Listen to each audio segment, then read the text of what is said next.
Hit Bangladesh guest house চলে আসছি এখন ভিতরে।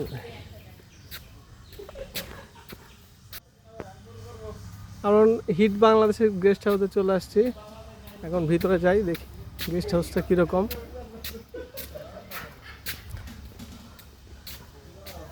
অফিস, সুন্দর জায়গা, প্রাকৃতিক পরিবেশ, বাগান, এটা অফিস।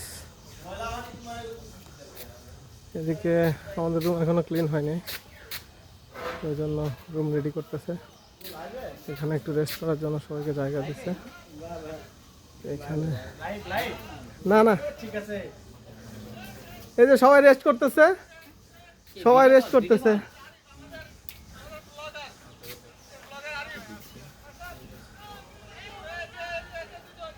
সবাই রেস্ট করতেছে, এখনো রুম রেডি হয় নাই, তাই সবাই রেস্ট করতেছে।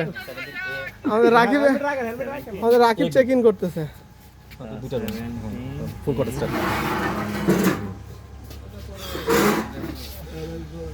সবাই খুব টায়ার্ড, 5 ঘন্টার বাইক ট্যুর, 5 ঘন্টার বেশি হয়ে গেছে না? আমরা বেরোইছি কয়টায়? 6টায় আমরা বেরোইছি, 6টার থেকে 7 ঘন্টা। তার মধ্যে আমরা আবার ওয়েট করছি, অনেক জায়গায় দাঁড়াইছি। আরিফ আবার হারাই গেছিল, আরিফে খুঁজে বের করা হয়েছে। হারাই গেছিল আপনার জন্য, তো আমরা 1 ঘন্টা আধা ঘন্টা ওয়েট করছি, সেটার কথা বলতেছেন না, শুধু আপনি আগে আসছেন এটাই বলতেছেন। এই যে হাজিরা দিতেছে, আসিফ হাজিরা দিতেছে, হাজিরা কমপ্লিট। আর কার কার হাজিরা দেওয়া লাগবে? এই নবী স্যার, আপনি একটু হাজিরা দিবেন না? হাজিরা দিছেন? এই যে হাজিরা দিতেছে। আর ফয়সাল তো হাজিরা দেওয়া লাগবে না, ঝগড়া করে আসছে নাকি? ঝগড়া করে আসছে, কোনো কল মেসেজ আসবে না, সে আজকে ঝগড়া করে আসছে।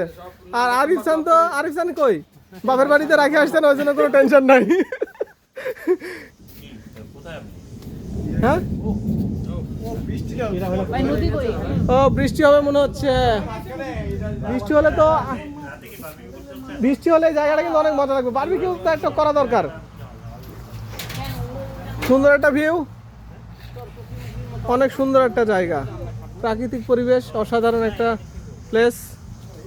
ছুটির 2টা দিন আছে, কাটানো ভালো করে সুন্দর মতো কাটানোর একটা জায়গা আসছি।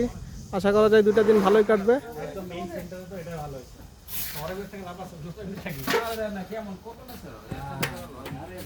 গ্রাম আমাদের